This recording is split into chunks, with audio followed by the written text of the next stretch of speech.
The first alien ship appeared over Geneva on a quiet Tuesday morning in March. It did not fire. It did not hide. It simply hung in the sky, a dark triangle the size of a small mountain, blotting out the sun over Lake Geneva like a passing cloud that refused to move on. Within minutes, every major government on Earth knew about it. Within an hour, every phone on the planet had a photo of it. Within a day, the United Nations had called an emergency session, and soldiers around the world stood at their posts, staring up at a sky that suddenly felt much smaller than it used to. The ship did not attack. It did not even move. It waited. On the third day, it spoke. The voice came from every screen, every radio, every speaker connected to any kind of network, all at once, in perfect fluent English, French, Mandarin, Spanish, Hindi, Arabic, and dozens of other languages simultaneously, as if the ship had studied humanity for years before saying a single word. "People of Earth," the voice said. It was calm. It was patient. It sounded almost bored, the way a tax officer sounds bored after doing the same job for 1,000 years. "You have been observed. You have been classified. You are now recognized as a sentient species, eligible for entry into the Vashtar Dominion." Then came the part that mattered. As is custom for all newly classified species, you are required to present one warship as tribute to the Dominion, as proof of your capability and your submission to imperial law. You have 30 of your days to comply. Failure to comply will result in reclassification as a non-cooperative species, with all consequences that follow from that status. And then the ship went silent again, and waited. In a bunker beneath the Pentagon, General Marcus Webb read the translated transcript 3 times before he set it down on the table. Around him sat representatives from 12 countries, pulled together in an emergency coalition that had been assembled in less than 48 hours. It was the fastest that any group of nations had ever agreed to work together on anything, and it had taken an alien ship parked over Switzerland to make it happen. "One warship," said Admiral Elena Vasquez, tracing the words on her tablet. "They want one warship. That's it?" "That's it," Webb said. "But read the last part again. Consequences that follow from that status. That's not a request. That's a threat, wrapped in polite language." Dr. Amara Okafor, the linguist who had been brought in to analyze every word of the message, leaned forward. She had not slept in 2 days, and her eyes were red, but her mind was sharp. "I've looked at the phrasing very carefully. This isn't just diplomatic language. It's legal language. This is a formal, ritualized demand. The way they say tribute and classification. This sounds like something they've done many times before, like a system, a process they run on every new species they find." "So we're not the first," said Vasquez. "We're probably not even in the top 1,000, Okafor said quietly. "This message has the feel of something copied and pasted, with only a few words changed. I think this Vashtar Dominion has been doing this for a very long time, to a lot of different species." The room went quiet. Outside, through a small screen showing the live satellite feed, the alien ship still hung silently over the lake, unmoving, patient, waiting for its answer. "What happens if we refuse?" asked Ambassador Chen from the Chinese delegation. "We don't know," Webb admitted, "but the wording suggests it isn't good. Non-cooperative species. That sounds like it puts us in a different category, maybe a hostile one." "And if we comply?" Vasquez asked. Nobody answered right away. "We give up a warship," Chen said slowly. "One of our best ships, presumably, since it's supposed to be proof of our capability. We hand it over to an alien empire we know nothing about, and we hope that's the end of it." "Or it's the beginning," Okafor said. "A tribute is not usually a one-time thing. In every human empire that ever existed, tribute was ongoing. You paid once, and then you kept paying, because now you were a vassal. This entry into the Dominion language worries me more than the ship demand itself." Webb rubbed his eyes. He was a career soldier, 40 years in uniform, and nothing in that career had prepared him for this. 2 weeks ago, his biggest concern had been a border dispute in the South China Sea. Now he was trying to decide how to respond to an ultimatum from an empire that spanned, for all anyone knew, half the galaxy. "We need more information," he said. "Before we do anything, we need to know what we're actually dealing with." It took surprisingly little time to get more information, because the aliens were willing to give it, provided they were asked the right way.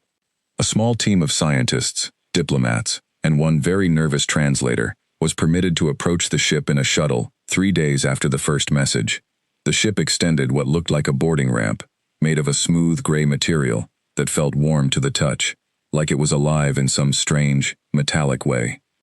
Inside, they met the first alien any human had ever seen face to face. He called himself an adjudicator, and he introduced himself with a name that was mostly clicks and tones, which the humans simply shortened to Adjudicator Vex for convenience. He was tall, nearly 7 feet, with gray skin and 4 eyes arranged in a diamond pattern on his face. He wore no armor, no weapons, just simple gray robes that seemed almost ceremonial. "You have questions," Vex said, once the humans were seated across from him in a chamber that felt disturbingly like a courtroom. "I am permitted to answer some of them, within the limits of Dominion protocol." Dr. Okafor, chosen to lead the questioning because of her careful, patient way of speaking, went first. "Can you tell us about the Vashtar Dominion? Who are they? How big are they?" "The Dominion," Vex said, "is the governing authority over 4,312 classified species, across a region of space you would call, roughly, 1/3 of this galaxy. It has existed, by your calendar, for approximately 11,000 years. The number hung in the air like a physical weight. 11,000 years, 4,000 species, 1/3 of the galaxy. Humanity, with its history of maybe 6,000 years of written civilization, and its handful of astronauts who had barely reached the moon, felt very small and very young." "And every species that joins the Dominion pays this tribute?" Okafor asked. "One warship?" "Every species classified as militarily capable pays this tribute," Vex corrected. "Species without warships pay in other resources, minerals, labor, technology, or population contribution to the Dominion workforce. You are fortunate. Your species has already developed functional warships. This means your tribute is simple and singular. Many species pay in far more costly ways." "What happens to the warship we give you?" asked General Webb, who had insisted on being present, despite his complete lack of diplomatic training. "It becomes property of the Dominion fleet," Vex said.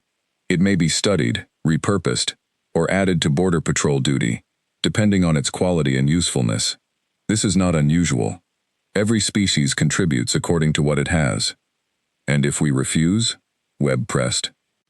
For the first time, something in Vex's 4 eyes shifted, a small flicker that might have been surprise, or perhaps mild disappointment, the way a teacher looks at a student who asks a question they should already know the answer to. "Refusal has occurred 41 times in Dominion history," Vex said. "In every case, the refusing species was reclassified as hostile and non-cooperative. In 39 of those 41 cases, the species was militarily subdued and forcibly absorbed into the Dominion, under harsher terms, with tribute increased tenfold and sovereignty removed. In the remaining 2 cases, the species was judged not worth the cost of subjugation and was left alone, cut off from all Dominion trade routes and technology, effectively quarantined from galactic civilization forever." The humans in the room exchanged glances. Neither outcome sounded good. "So really," Okafor said slowly, "we have 3 choices: pay the tribute and become a vassal, refuse and get crushed, or refuse and get abandoned to isolation forever." "That is an accurate summary," Vex said, with what might have been the alien equivalent of approval at her understanding. "What if we want to negotiate?" Webb asked. "What if we want different terms?" "The terms are not negotiable," Vex said simply. "They have not changed in 11,000 years. 1 warship, as proof of capability, within 30 days. This is not cruelty. This is consistency. Every species is treated the same." There was something oddly reassuring in that, even as it was terrifying. The Dominion was not singling humanity out for punishment. It was simply running the same ancient program it had run on 4,000 other species before them, exactly the same way, without malice, without special interest, like a machine that did not care who or what it processed, only that the process was followed. "Can we at least ask what determines whether a warship is considered proof of capability?" Okafor asked. "Is there a minimum size? A minimum technology level?" Vex considered this for a long moment. The requirement is simply this: one ship, capable of independent combat operation, crewed or uncrewed, representing your species' current military technology. There is no minimum size specified in the ancient charter. This has never been a problem before, because no species has ever attempted to submit anything but their best and largest ship as a show of pride. Something in the way he said that lingered in Dr. Okafor's mind long after the meeting ended. No species had ever tried anything but their best and largest ship as a show of pride. Back on the ground, the debate raged for days. The initial instinct among most of the military leadership was straightforward: comply, and comply carefully. Choose an aging ship, something serviceable but not their newest technology, something that satisfied the letter of the demand without giving away Earth's true capabilities. It was the same instinct that had guided human diplomacy and warfare for centuries: give up something, but not your best something. But Dr. Okafor kept coming back to one detail from Vex's explanation. No species had ever sent anything but their best and largest ship. Every single one of the 4,000 species that had faced this same ultimatum had responded with fear, had tried to look strong by handing over their single most impressive vessel, and had accepted vassal status without ever truly testing what the Dominion would do if a species responded differently. "We keep thinking about this like it's a tax," she said, during a private meeting with Webb and Vasquez in a quiet corner of the Pentagon, 3 days before the deadline. "But what if it's actually a test? A test of character, not just capability? What if the Dominion has been doing this for 11,000 years, and nobody has ever once given them a real answer? Because everybody's first instinct, when faced with an ancient empire spanning a third of the galaxy, is to be afraid, and to comply exactly as asked, no more, no less." "What are you suggesting?" Vasquez asked. "I'm suggesting that maybe the rules say one warship, because nobody ever imagined a species would send more than that," Okafor said. "The charter doesn't say exactly one and no more. It says one warship as proof of capability. What if capability isn't about the size of a single ship? What if it's about what a species can actually field, all at once, when it matters?" Webb was quiet for a long moment. He had spent his career studying the doctrines of deterrence, of showing strength not through aggression, but through demonstrated capacity. The Cold War had been built on this exact principle. Not who could destroy the world first, but who had the capacity to make destruction so certain that no one would dare try. "You're talking about sending the whole fleet," he said finally. "I'm talking about sending everything we have that can fly and fight," Okafor said. "Every nation, every carrier group, every warship humanity has ever built. Not as one ship handed over as tribute, but as a demonstration. Look at what we can build. Look at what we can field. This is our capability. This is what you're dealing with." "That's insane," Vasquez said, though her voice carried more curiosity than dismissal. "We'd be handing over our entire military might to a species we know nothing about." "We wouldn't be handing it over," Okafor said. "We'd be showing it to them." "There's a difference. The tribute requirement is one ship, given as property. Nothing says we can't send the rest as an escort, as a display, as a statement, and then technically comply by designating one of them, any one of them, as the tribute ship." Silence settled over the room. Outside, the alien ship still waited over Lake Geneva, patient as a stone, timeless as the empire it represented. "If we do this," Webb said slowly, "and it goes wrong, we could be starting the first interstellar war in human history, before humanity has even left its own solar system in any real numbers." "And if we do nothing but comply quietly," Okafor said, "we become the 4,001st species that folded the moment it was asked to. We become another line in an ancient book, forgotten within a century, ruled forever by an empire that will never respect us, because we never gave them a reason to." Vasquez looked between the two of them, then out the window at the darkening Washington sky. "Get every head of state on a call," she said finally. "Tonight, all of them. We need to decide this together, and we need to decide it fast." 30 days had become 27.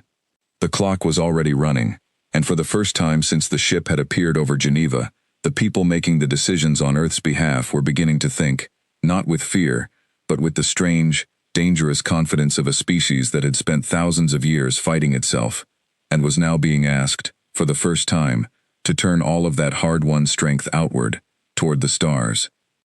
The vote, when it came, 3 days later, after nearly 72 hours of continuous negotiation between nations that had rarely agreed on anything in living memory, was almost unanimous. Humanity would comply with the letter of the Dominion's law, but it would answer the spirit of the question in its own way. Every warship on Earth, from every nation, from every ocean, was being called home, refitted, resupplied, and prepared for a journey that no human vessel had ever attempted before. The greatest gathering of naval and spacefaring power in human history was about to leave the only world humanity had ever known, not to surrender, but to answer a question the Dominion had been asking, unchanged, for 11,000 years, and had never once heard answered honestly. What is your capability? Earth was about to show them. Word of the decision spread across the world faster than any news in human history. Every television channel, every website, every radio station carried the same message. Humanity would respond to the Dominion's demand, but not in the way anyone expected. At first, there was panic. Then there was disbelief. Then, slowly, something else took hold. Something that people would later describe as pride, though at the time, it felt more like nervous determination, the kind soldiers feel the night before a battle they know will define the rest of their lives. In Norfolk, Virginia, the largest naval base in the world came alive at 3 a.m, lights blazing across every pier, as sailors were called back from leave, from home, from vacations they had planned for months. Aircraft carriers that had been undergoing routine maintenance were suddenly rushed through emergency repairs. In San Diego, the same thing happened. In Yokosuka, Japan. In Portsmouth, England. In Qingdao, China. In every major naval base on every continent, the same message went out. Prepare every vessel capable of independent combat operation. All of them, now. It was General Webb who was given the impossible task of coordinating it all, working alongside admirals and generals from nations that, only weeks earlier, had been rivals, sometimes enemies, always competitors. Now they sat together in a joint command center hastily built beneath Geneva itself, close enough to the alien ship that its shadow sometimes crossed the windows of the surface buildings above them. We have exactly 24 days, Webb told the assembled coalition of military leaders on the first morning of preparation. In 24 days, we need every seaworthy and spaceworthy combat vessel on this planet gathered, refitted if necessary, and ready to depart Earth's orbit together, as one fleet. That includes vessels that have never operated with each other, said Admiral Chen Wei of the Chinese Navy. Different communication systems, different protocols, different languages among the crews themselves. Then we solve those problems in 24 days, Webb said. Because the alternative is that we show up to prove our capability, with excuses, instead of ships. It should have been impossible. In any other era of human history, it would have been impossible. Getting nations to agree on anything took years of treaties and negotiations. But the ship above Geneva had done something no treaty ever could. It had reminded every human being on the planet that they were, in fact, one species, and that the divisions that had once seemed so important now looked very small, next to the scale of the universe waiting outside their atmosphere. Dr. Amara Okafor spent those 24 days doing something entirely different from the military buildup, but just as important. She was tasked with understanding, as best she could, exactly what the Dominion would be watching for, and how to make sure humanity's message landed the way it was intended. She spent hours in conversation with Adjudicator Vex, who remained aboard his ship above Geneva, seemingly unbothered by the frantic activity happening on the surface below him.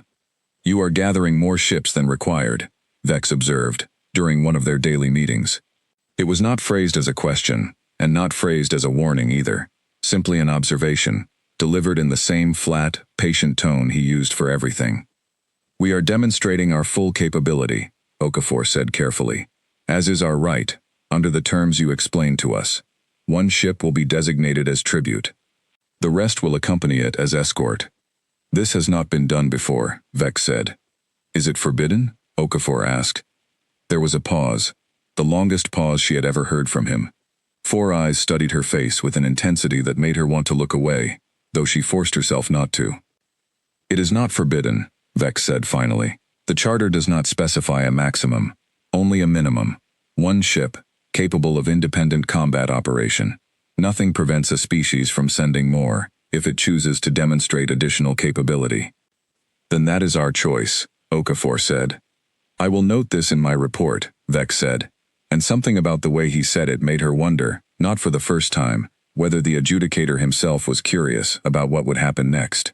Whether in 11,000 years, he had grown tired of watching every new species fold quietly and predictably, exactly the same way, over and over again. She did not ask him directly.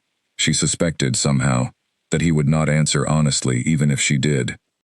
Meanwhile, across the planet, an effort was underway that historians would later call the greatest peacetime mobilization in human history, even though nobody was entirely sure whether to call it peacetime or not. Every nation contributed. The United States sent 11 aircraft carriers, along with their full carrier strike groups, destroyers, cruisers, submarines, and support vessels. Russia sent its northern and Pacific fleets, including its nuclear-powered icebreakers, repurposed for the occasion, since every vessel with independent operational capability was being counted. China sent its entire modern navy, ships that had been built in just the last 2 decades, but represented some of the most advanced naval technology on the planet. The United Kingdom, France, India, Japan, Brazil, Australia, South Korea, and dozens of other nations all contributed whatever they had, from massive destroyers to smaller patrol vessels, from submarines capable of staying underwater for months, to newly built space-capable shuttles that had, until recently, only been used for scientific research and satellite deployment. It was the space vessels that created the strangest problem. Humanity, in truth, did not have many actual warships built for space combat, because until 3 weeks ago, nobody had needed any. What it did have were dozens of research stations, cargo shuttles, and orbital platforms that had never been designed to fight, but which could, with rapid modification, be equipped with weapon systems adapted from ground-based military technology. Engineers worked around the clock in facilities across the world, retrofitting orbital cargo vessels with missile launchers originally designed for naval ships, installing point defense systems on space stations that had never needed them, converting scientific satellites into makeshift sensor platforms that could feed data back to a unified command network being built from scratch in real time. It should not have worked. In any sane assessment, 24 days was nowhere near enough time to build a coordinated space fleet out of a patchwork of naval vessels never designed to leave the atmosphere and civilian space platforms never designed to fight. But humanity had one advantage that the Dominion, for all its 11,000 years of history, seemed not to have anticipated. Humanity was very, very good at war, and even better at improvising under pressure. They're not going to be impressed by numbers, argued General Priya Sharma, commander of India's naval forces, during one of the coalition's daily strategy sessions. An empire spanning a third of the galaxy has certainly seen fleets before. What makes us think a few hundred ships will mean anything to them? It's not about impressing them with size, Webb said.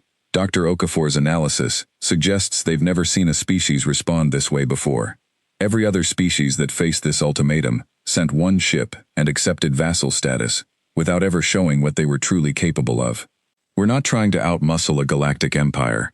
We're trying to show them something they've genuinely never seen, a species that answers a threat by pulling together instead of falling apart. And if that message doesn't land? Sharma pressed. If they see 600 ships arriving and interpret it as an act of aggression instead of a demonstration? It was a fair question, and one that had been debated endlessly in the war rooms beneath Geneva. In the end, it was Dr. Okafor who provided the answer that convinced the coalition to proceed. I asked Vex directly whether sending more ships than required would be interpreted as hostile, she told the assembled leaders. He confirmed that the Dominion's own charter explicitly distinguishes between combat vessels approaching in an attack formation and vessels approaching as an escort for tribute delivery.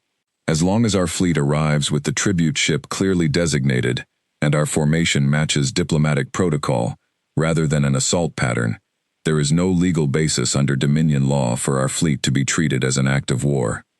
Legal basis, muttered Admiral Vasquez. We're trusting our species' survival to the legal technicalities of an empire we've known about for 3 weeks.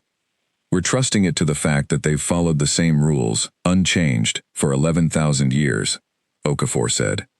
An empire that old does not survive by being unpredictable. It survives by being consistent. That consistency is the only thing we have to work with. And so far, everything Vex has told us has checked out. In the end, the coalition voted to proceed, but with careful modifications. The fleet would travel in a formation that closely mirrored the ceremonial approach patterns described in ancient Dominion protocol documents that Vex had shared, at Okafor's careful request, under the justification that Earth needed to understand proper etiquette to avoid accidental violations. The tribute ship, once selected, would travel at the absolute center of the formation, surrounded by escort vessels, in a pattern that made its designated status unmistakable to any Dominion observer. Selecting the tribute ship itself became its own point of debate. In the end, the coalition chose the USS Gerald R. Ford, the newest and most advanced aircraft carrier in the American fleet, not because it was necessarily the single most powerful weapon humanity had ever built, but because its size, its history, and its symbolic status as a flagship made it the clearest possible statement. This is not our worst ship offered in fear. This is one of our very best, offered freely, alongside everything else we have. As the 24 days ticked down, something remarkable began to happen across the planet, something that went beyond the military buildup itself. For the first time in recorded history, humanity began to think of itself, genuinely and completely, as a single species, rather than a collection of competing nations. News broadcasts in every country carried the same images: sailors from a dozen different navies working side by side to coordinate communication systems, engineers from rival nations sharing technical specifications they would never have shared under normal circumstances, soldiers who had trained their entire careers to see certain uniforms as potential enemies, now saluting each other as comrades preparing for the same mission. Children in classrooms around the world were taught, for the first time, a unified narrative. Humanity was not being punished. Humanity was being tested, and humanity intended to answer that test, not with fear, but with unity.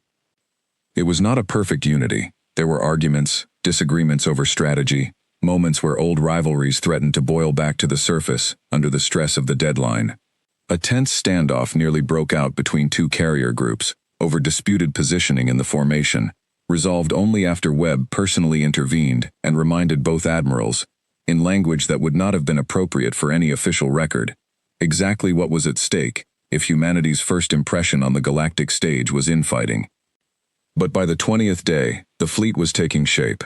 Over 600 vessels, from massive aircraft carriers to retrofitted cargo shuttles, gathered in a coordinated formation in low Earth orbit, their positions tracked and displayed on a massive screen in the command center beneath Geneva, a slowly assembling constellation of human ambition, fear, and defiant hope. The Judicator Vex watched the buildup with what Okafor could only describe as quiet, careful attention. On the 20th day, during their regular meeting, he asked her a question that surprised her. "Why does this matter to you?" he asked. "The tribute requirement is one ship. You could have complied simply, quietly, and avoided all of this effort, all of this risk. Why does your species choose to do more than what is required?" Okafor thought carefully before answering, aware that whatever she said would likely become part of some ancient record within the Dominion, a data point in a system that had processed 4,000 other species before hers. "Because we've learned, over our own history, that the way you answer a threat says more about who you are than the threat itself," she said. "You could crush a species that offers you nothing. It's much harder to know what to do with a species that offers you everything, and asks nothing back, except to be seen honestly for what they are." Vex was silent for a long moment, his 4 eyes unreadable. "That is a very human answer," he said finally, and though Okafor could not be entirely certain, she thought, just for a moment, that there had been something almost like approval in his voice. 4 days later, the fleet was ready. 637 vessels, representing every nation on Earth, formed the largest coordinated departure in human history, preparing to leave the only home their species had ever known, carrying with them not fear, but a message, 11,000 years in the making, about to be answered honestly, for what its writers suspected might be the very first time. The fleet left Earth's orbit on a morning that would later be marked on calendars around the world as a new kind of holiday, one that had no name yet, but which people already understood would matter for the rest of history. 637 ships moved together, guided by Adjudicator Vex's own vessel, which had extended what he called a translation beacon, a strange device that allowed human ships, none of which had ever traveled faster than light before, to follow his ship through something the human scientists were calling, for lack of a better term, a fold in space. It was not quite a wormhole, and not quite anything in human physics textbooks. It simply worked, bending the distance between 2 points until they were, for a brief and disorienting moment, the same point. Admiral Elena Vasquez, aboard the flagship USS Gerald R. Ford, watched through the ship's observation deck as the stars outside seemed to stretch and blur, then snap back into a completely different arrangement. "Position confirmed," came the voice of the ship's navigator, his tone carefully controlled despite what had to be the strangest moment of his career. "We are no longer in our solar system." A murmur went through the bridge. Vasquez felt it too, a strange lightness in her chest, equal parts terror and wonder. 20 minutes ago she had been looking at Earth, blue and familiar, hanging beneath her ship. Now there was nothing but unfamiliar stars, and somewhere ahead of them, according to Vex's own ship, lay the outer edge of Dominion-controlled space. "How long until we reach the meeting point?" she asked. 3 days at this speed, came the answer from communications, relaying information from Vex's ship. "Adjudicator Vex says a Dominion escort will meet us at the border and guide the rest of the way." 3 days at this speed. 3 days at this speed. 3 days to travel a distance that would have taken conventional human spacecraft centuries to cross. It was almost impossible to process, and yet the numbers on the screen in front of Vasquez confirmed it, over and over again, no matter how many times she checked them. Dr. Amara Okafor, aboard a smaller diplomatic vessel traveling near the center of the formation, spent much of the 3-day journey continuing her conversations with Vex, who had agreed to travel alongside the human fleet, rather than simply leading it from a distance. "You seem concerned," Vex observed, during one of their sessions. It was, Okafor had come to realize, one of his ways of asking a question without directly asking it. "I am concerned," she admitted. "We're about to arrive at the edge of an empire that spans a third of the galaxy, with a fleet that, by your own description, is unlike anything any species has ever brought before. I don't know how they'll react." "Neither do I," Vex said. The honesty of the answer surprised her. In the weeks she had known him, Vex had always spoken with the calm certainty of someone reciting rules that had never once needed adjustment. This was the first time she had heard something that sounded almost like uncertainty in his voice. "You don't know?" she asked. "After 11,000 years, you don't know how the Dominion will respond to something like this?" "The Charter does not specify," Vex said. "As I told you before, no species has done what your species is doing. The officials who will receive your fleet at the meeting point are bound by the same charter I am bound by. They cannot treat your fleet as an act of war, because your formation follows proper tribute delivery protocol, and your designated tribute ship is clearly marked. But beyond that basic legal protection, how they choose to interpret the meaning of your actions is not something the charter controls. So it comes down to individual judgment," Okafor said slowly. "Whoever we meet at that border, their personal reaction to seeing 600 ships could shape everything that happens next." "Yes," Vex said simply. It was not a reassuring answer, but Okafor found herself oddly grateful for its honesty. She had spent 3 weeks trusting Vex's information because it had always proven accurate and consistent. She trusted him now, even in his uncertainty, more than she would have trusted false confidence. The 3-day journey gave the fleet time to settle into something resembling a rhythm, even as every person aboard every ship understood that they were sailing into complete unknown territory. Communication channels between vessels, hastily unified in the weeks of preparation, began to function smoothly, sailors and officers from dozens of nations working together with an ease that surprised even themselves. Aboard the destroyer INS Kolkata, part of the Indian naval contingent, a young lieutenant named Arjun Patel found himself in conversation with a Japanese communications officer named Yuki Tanaka, the two of them monitoring a shared sensor feed that combined data from ships across the entire fleet. "Do you think they know we're coming?" Tanaka asked, watching the strange, stretched starlight outside the viewport. "They probably knew before we did," Patel said. "Vex's people have been watching us for who knows how long, before that first ship showed up over Geneva." I keep thinking about what Dr. Okafor said in the briefing, Tanaka said, about how no species has ever sent more than one ship. Do you think we're making a mistake? 600 ships might look like an attack, no matter how carefully we arrange them. Patel was quiet for a moment, watching the numbers scroll across his console, tracking every vessel in the fleet, a slowly moving constellation of steel and hope stretching across the emptiness between stars. I think, he said finally, that for the first time in human history, every country on Earth agreed on something. I think that matters more than whether it looks like an attack or not, because either they'll understand what we're trying to say, or they won't, but at least we'll have said it honestly, together, instead of hiding behind excuses like every other species apparently did. Tanaka nodded slowly, and the two of them returned to their work, watching the strange light of unfamiliar stars slide past their windows. On the second day of the journey, the fleet encountered its first true test, not from the Dominion, but from within itself. A malfunction in one of the retrofitted cargo shuttles, hastily converted into a makeshift combat vessel during the frantic preparation period, caused its navigation systems to drift out of formation, nearly colliding with a nearby Russian destroyer. It took nearly 20 minutes of tense, careful maneuvering, coordinated across 3 different language channels, to correct the shuttle's course and avoid disaster. The incident rattled the fleet's confidence, and for several hours afterward, quiet conversations across the command channels turned toward doubt. Perhaps they had moved too fast. Perhaps 600 hastily gathered and modified vessels, crewed by sailors who had never trained together, was simply too fragile a plan to survive contact with the vast unknown of Dominion space. It was General Webb, speaking from the command center back on Earth through a relay system that Vex's ship maintained, who addressed the fleet directly that evening, his voice carried across every ship in the formation.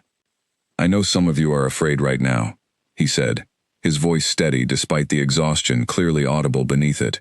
I know some of you are wondering if we made the right choice. I want you to remember something. 3 weeks ago, none of the people on this mission had ever worked together. 3 weeks ago, some of your nations were rivals. Some of you had trained your entire careers preparing for the possibility of fighting each other. And yet here you are, flying in formation, correcting each other's mistakes, working as one fleet, one crew, one species, for the first time in our history. He paused, and across 600 ships, sailors and officers listened in silence. The Dominion has processed 4,000 other species, Webb continued. Every one of them faced this same choice, and every one of them chose fear. They sent their one required ship, and they accepted whatever terms were handed to them, because they were afraid to show what they were truly capable of. We are the first species, in 11,000 years, brave enough to show up honestly. Whatever happens when we reach that border, I want every person on this fleet to remember that we did not get here by being perfect. We got here by refusing to be afraid of what an honest answer might cost us. The message spread through the fleet, translated into a dozen languages within minutes, and something in the mood of the ships shifted, the doubt of the malfunction slowly replaced by a quiet, steady resolve. On the morning of the third day, the fleet's sensors detected movement ahead, a single Dominion vessel, far larger than Vex's own ship, waiting at what the navigation systems now confirmed was the official border of Dominion-controlled space. The vessel was enormous, easily 10 times the size of the largest human aircraft carrier, its hull a deep shade of violet, marked with strange geometric patterns that seemed to shift and glow faintly as the human fleet approached. That's our welcoming committee, Vasquez said quietly, watching the massive ship grow larger on her view screen. Vex's voice came through the communication channel, calm as always, though Okafor, listening from her own vessel, thought she detected the faintest note of tension beneath his usual measured tone. That is the vessel of Magistrate Orland Threx, Vex said. He is the regional overseer responsible for processing new species classifications in this sector of the Dominion. He will decide how your fleet's arrival is officially recorded, and what happens next. Any advice? Vasquez asked. There was a pause before Vex answered. Be exactly what you have shown me you are, he said. Honest, united, unafraid to be judged for what you truly are, rather than what you think the Dominion wants to see. The human fleet slowed as it approached the massive violet vessel, 637 ships arranging themselves into the careful, deliberate formation they had practiced for weeks. The USS Gerald R. Ford, at the very center, clearly marked, clearly designated, surrounded by the full might of humanity's combined navies and newly converted space fleet. Ahead of them, the violet ship's hull began to glow brighter, a sign, Vex explained quietly, that Magistrate Threx was preparing to make contact. 600 ships, 600 crews, one species standing together for the first time in its history, waiting to be judged, at last, on its own terms. The 3-day journey was over. What came next would decide everything. Magistrate Orlan Threx had processed exactly 2016 species classifications in his 400 years of service to the Dominion. He had seen fear in every possible form. He had seen species that wept, species that begged, species that tried to bribe him with technology or resources they thought might buy special treatment, and species that arrived in complete silence, too terrified to speak at all. He had never, in 400 years, seen anything like what now floated before his ship. He stood at the observation window of his flagship, the Sovereign's Voice, watching the human fleet arrange itself into formation at the border. His sensors had already confirmed the count: 637 vessels, of wildly different design, size, and apparent age, and yet moving together, with a precision that suggested careful, unified command. "Report," he said to his sensor officer, a small, insect-like Drenari technician who had served under him for nearly a century. "Formation matches ceremonial tribute delivery protocol exactly, Magistrate," the technician said, clearly as puzzled as Threx himself. "One vessel is designated at the center, marked with tribute beacon signal, consistent with Adjudicator Vex's reports. The remaining 636 vessels are arranged in an escort pattern that matches historical honor guard configurations from the oldest Dominion archives, configurations that have not been used by any species in recorded memory. They studied our own ceremonial protocols," Threx said slowly, "and used them to escort a single tribute ship." "It would appear so, Magistrate." Threx said nothing for a long moment, watching the strange, mismatched fleet hold its position, with perfect discipline. He had expected, based on Vex's initial reports, some kind of unusual response from this new species. He had not expected this. "Open a channel to Adjudicator Vex," he said finally. Aboard his own smaller vessel, Vex received the summons calmly, though he had been expecting it since the moment the human fleet arrived at the border. "Magistrate Threx requests your presence, along with representatives of the human species, aboard the Sovereign's Voice," Vex relayed to Dr. Okafor and Admiral Vasquez, who had been coordinating from a shared communication channel throughout the approach. "How many representatives?" Vasquez asked.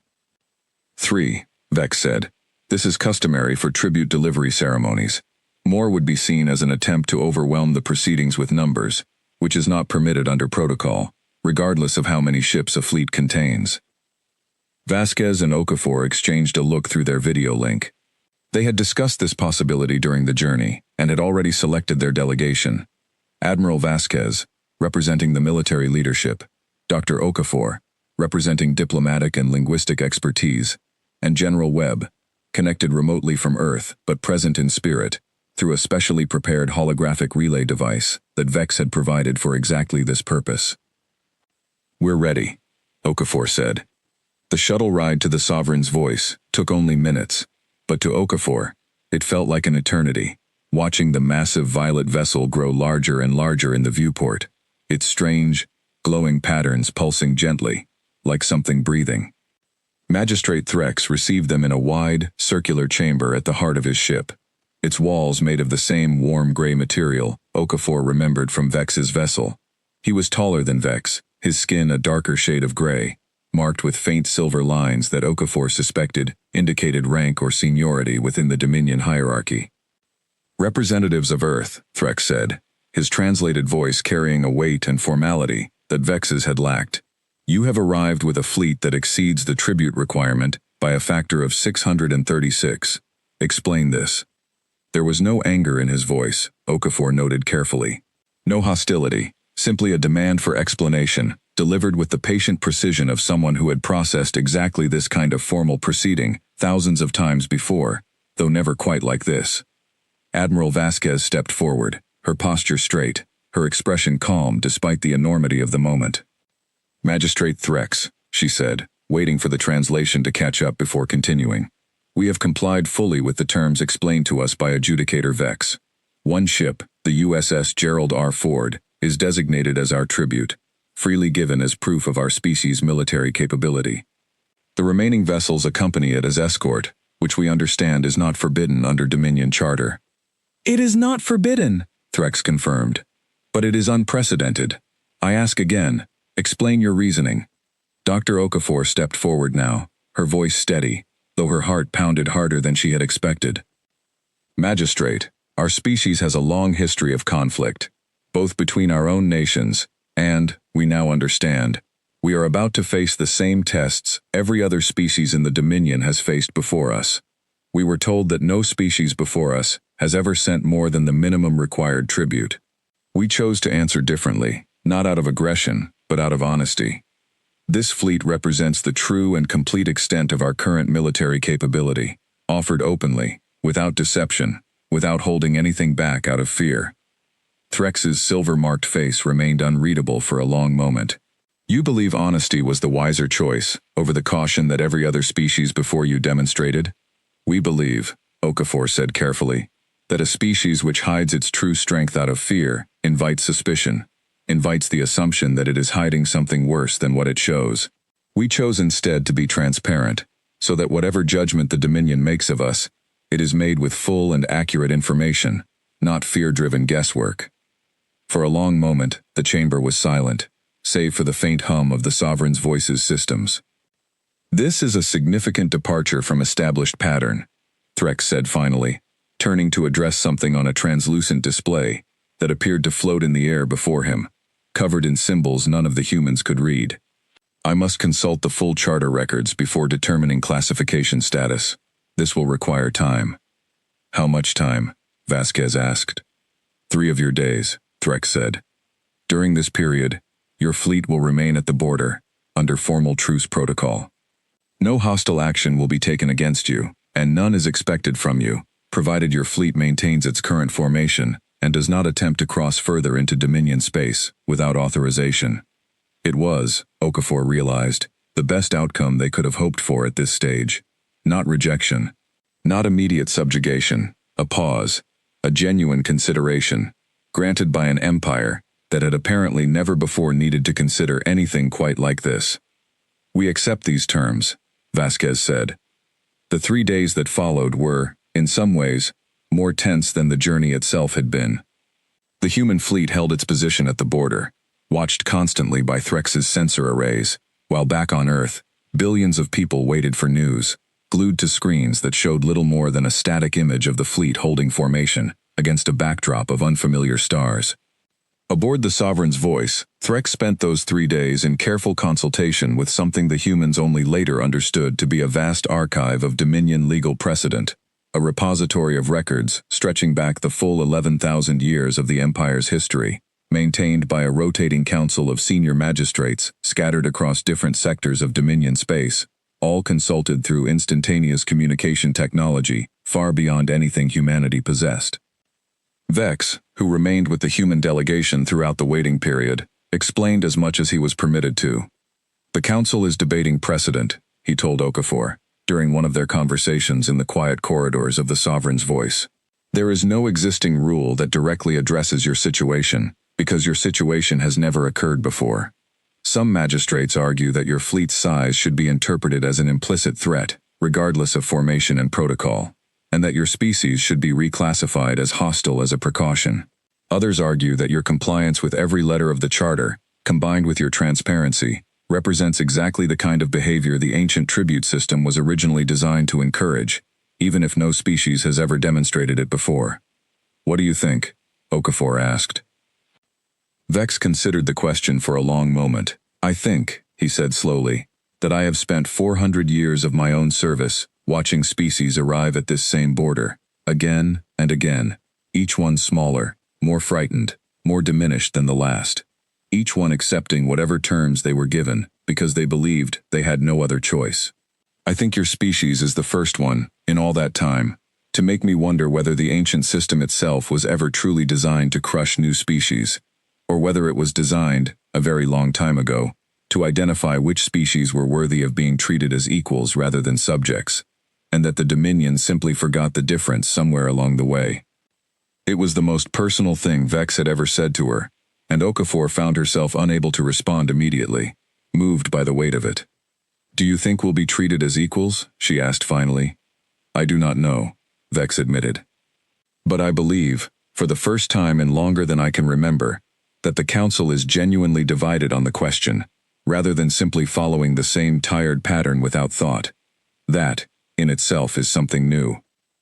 On the morning of the third day, Magistrate Threx summoned the human delegation once more, to the central chamber of the Sovereign's voice. His silver-marked face gave nothing away as they entered, and Okafor found herself holding her breath, aware that whatever he said next would determine the fate of her entire species.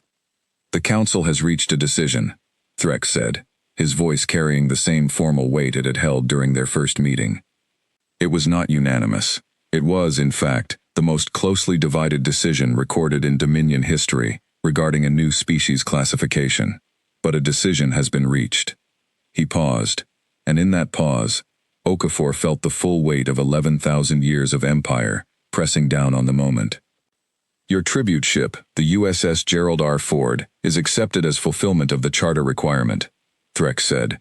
"This satisfies the base terms of your species entry into Dominion classification records." A small measure of relief passed through the delegation, but Threx was not finished. "However," he continued, "the Council has also determined that your species' response, the transparency of your full fleet's presentation, combined with the demonstrated unity of previously divided nations acting as one, meets historical criteria, buried deep within the oldest sections of the Charter, for classification as a cooperative partner species, rather than a standard tributary vassal species. This classification has not been granted to any species in over 3,000 years. Okafor felt her breath catch. Beside her, she saw Vasquez's controlled expression flicker, just for a moment, with something like shock. "What does that classification mean?" Vasquez asked carefully. "It means," Threx said, "that your species retains full sovereignty over its home system and its existing fleet. It means the tribute requirement, once fulfilled, does not recur. It means your species may engage in trade, diplomacy, and limited technological exchange with the Dominion as a recognized partner, rather than existing under vassal obligations. It also means," he added, with something that might, in a Dominion official, have passed for the faintest trace of personal interest, that your species will be watched very closely by the rest of the Dominion, because you have done something no one else has managed in 11,000 years. You have made an ancient, unchanging system uncertain, for the first time since its creation. The chamber was silent for a long moment, the weight of the moment settling over everyone present. "Thank you, Magistrate," Okafor said finally, her voice steady despite the tears she was fighting back. "We did not do this to gain special status. We did it because we believed it was the right way to answer honestly." "I am aware," Threx said. "That is, in fact, precisely why the Council decided as it did." Far above them, in low orbit around a border that no human had ever crossed before 3 weeks earlier, 637 ships held their formation, waiting for the news that would change humanity's place among the stars forever.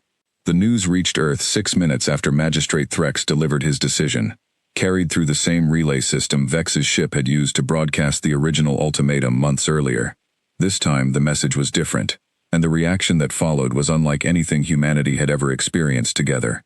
In Times Square, crowds that had gathered daily since the fleet's departure erupted into cheers that could be heard for blocks.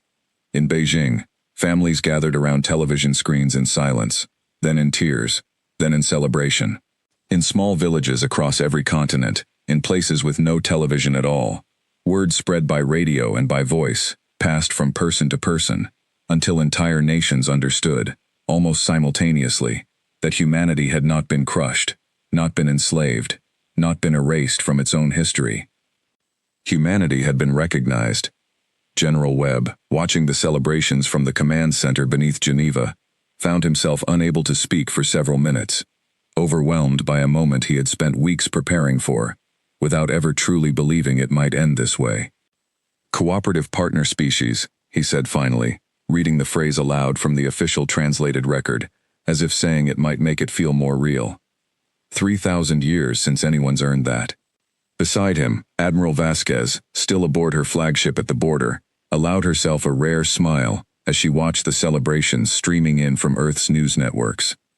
"We did it," she said quietly. "We did," Webb agreed. "Now we have to figure out what comes next." What came next unfolded over the following months, as humanity took its first uncertain steps into a much larger universe than it had ever imagined.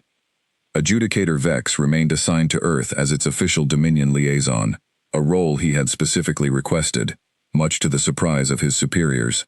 When Dr. Okafor asked him why, during one of their regular meetings that had, over time, become something closer to genuine friendship than formal diplomatic exchange, his answer stayed with her for a long time afterward.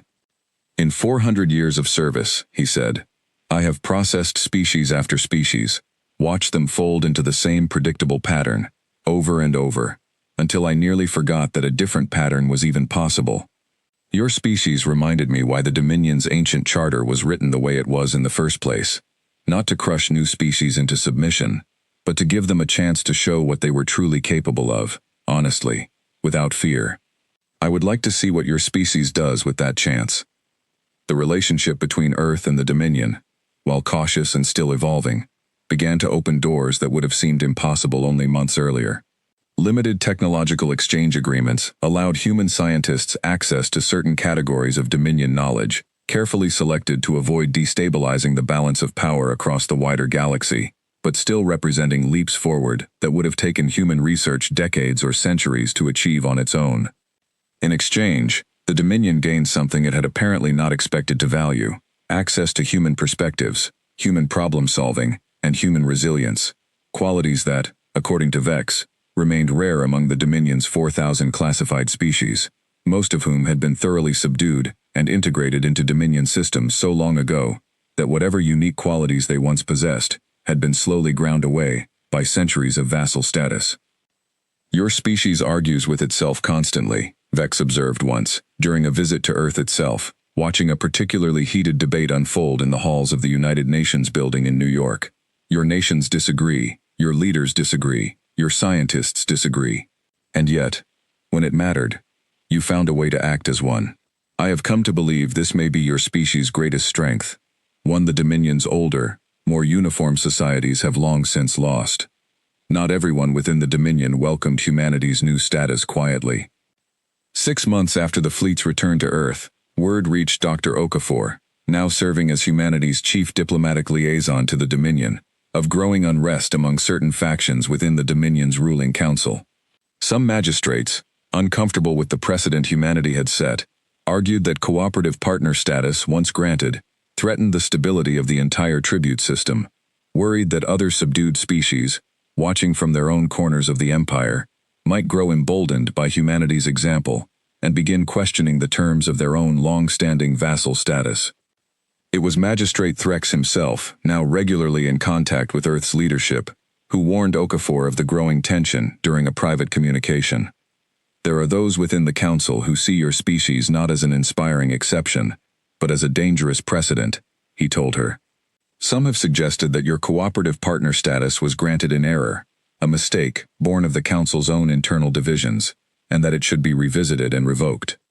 "Can they do that?" Okafor asked, alarm creeping into her voice. "Not easily," Threx said. "Dominion law does not permit reclassification without significant cause, and your species has, since your fleet's departure, given no cause for concern. But I tell you this so that you understand the full weight of what your species has done. You have not simply earned a favorable classification. You have opened a question that the Dominion has not had to seriously consider in 3,000 years. Whether the ancient system of tribute and vassalage still serves the purpose it was originally designed for, or whether it has become simply a tool of control, maintained out of habit rather than genuine necessity." Okafor understood, then, that humanity's fleet had done more than secure Earth's safety. It had planted a question in the mind of an empire that spanned a third of the galaxy, a question that would not go away quietly, no matter how uncomfortable it made some of the Dominion's oldest and most powerful officials. "What should we do?" she asked. "Continue being exactly what you have shown yourselves to be," Threx said. "Honest, united, unafraid. It is, I have come to believe, the only defense your species truly needs. A year after the fleet's historic departure from Earth, the USS Gerald R. Ford, technically now Dominion property, under the terms of the original tribute agreement, remained docked at a Dominion research facility on the edge of known space. Studied carefully by Dominion engineers, fascinated by human engineering solutions, built from entirely different principles than their own ancient technology. But something unusual had happened with the ship that no one, not even Vex, had fully anticipated. Dominion researchers studying the Ford systems had begun requesting consultations with human engineers, initially framed as simple technical clarifications, but gradually evolving into genuine collaborative exchange. Human ingenuity, born from centuries of resource constraints and competitive innovation on a single, divided planet, had produced engineering solutions that even the vastly more advanced Dominion had never considered, simply because the Dominion's technological superiority had, for thousands of years, made such creative constraint solving unnecessary. It was a small thing, in the grand scale of an empire spanning a third of the galaxy, but it was, Dr. Okafor often reflected, exactly the kind of small thing that could grow into something much larger over time. Back on Earth, the 636 ships that had escorted the Ford on its historic journey returned home to their respective nations, though not entirely unchanged. The coordination systems built in those frantic 24 days of preparation remained in place, evolving into the foundation of what would eventually become known as the Unified Earth Defense Coalition, the first genuinely global military alliance in human history, born not from a treaty negotiated over years, but from the shared experience of standing together, 600 ships strong, at the edge of the known universe, waiting to learn whether their species would be crushed or recognized. General Webb, addressing the coalition's first official assembly 6 months after the fleet's return, put it simply. "We were asked for one ship," he said. "We gave them everything we had, honestly, without holding back out of fear. And in doing so, we learned something about ourselves that we might never have discovered any other way. We learned that when it truly matters, humanity does not need to be one nation to act as one species." 2 years after the first alien ship appeared over Lake Geneva, Dr. Amara Okafor stood aboard a new vessel, one of the first purpose-built human warships, designed with the benefit of Dominion technical consultation, watching Earth grow smaller behind her, as the ship prepared for its first official diplomatic mission, deeper into Dominion space. Beside her, Adjudicator Vex watched the same view, his 4 eyes reflecting the fading blue light of the only planet in the galaxy that had ever answered his empire's ancient ultimatum with complete and fearless honesty. "Do you ever wonder," Okafor asked him quietly, "what would have happened if we had chosen differently, if we had sent one ship, quietly, like every species before us?" "I do not need to wonder," Vex said. "I have watched that outcome 4,000 times before.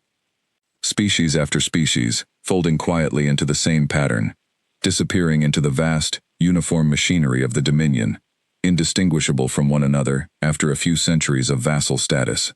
It is, I believe, the single greatest tragedy of this empire's long history. Not its cruelty, but its remarkable ability to make every species it touches the same."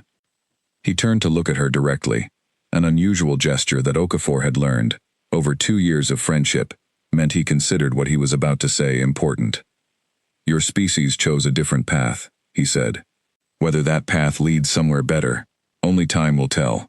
But I have spent 400 years processing new species into this empire, and I can tell you honestly, Dr. Okafor, that I have never once looked forward to seeing what a new species becomes, until now."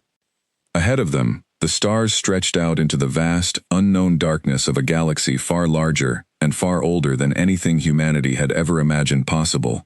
3 weeks before an alien ship had appeared over a quiet lake in Switzerland and changed the course of an entire species' history forever.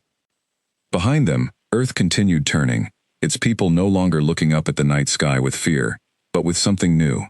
The quiet, steady confidence of a species that had been asked to prove what it was truly capable of, and had answered, for the first time in the history of an ancient and unchanging empire, with nothing held back, and nothing to hide. The Dominion had asked for one warship. Earth had given them everything, and in doing so, had finally earned its place among the stars, not as a conquered vassal, counted and forgotten among 4,000 others, but as something the ancient empire had not seen in 3,000 years. A partner, an equal, a species worth watching. And somewhere, deep within the oldest archives of a system that had run unchanged for 11,000 years, a new line had been written, the first of its kind, in longer than anyone could remember. A record not of submission, but of a single, unprecedented choice, made by a small, divided, quarrelsome species that had, when it mattered most, chosen honesty over fear, and unity over separation, and had changed, in doing so, the way an entire galaxy understood what it truly meant to be strong. The end.